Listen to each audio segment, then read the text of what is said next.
When you put up wet hay, you have two choices in wrappers. Either individually wrap each bale or one long tube.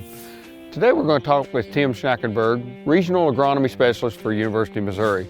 Tim, what are some of the considerations when choosing a wrapper? Well, it really depends upon the needs of the producer.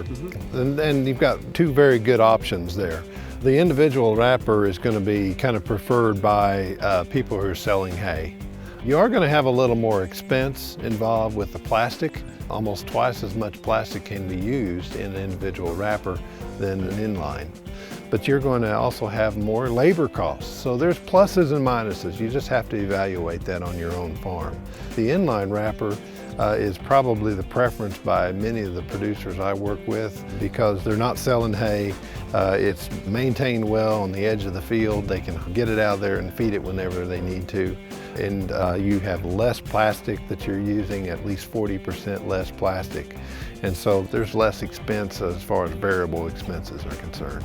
How much difference is there in the price of the wrappers? There can be as much as $10,000 or $15,000 difference in the price of those two wrappers. Usually the individual wrappers are going to be considerably less expensive.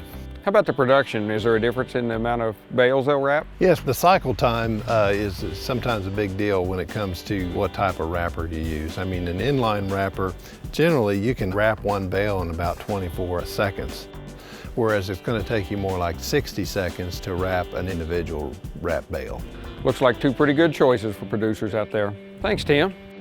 With the Makin Hay Minute, I'm Bryan Setzer.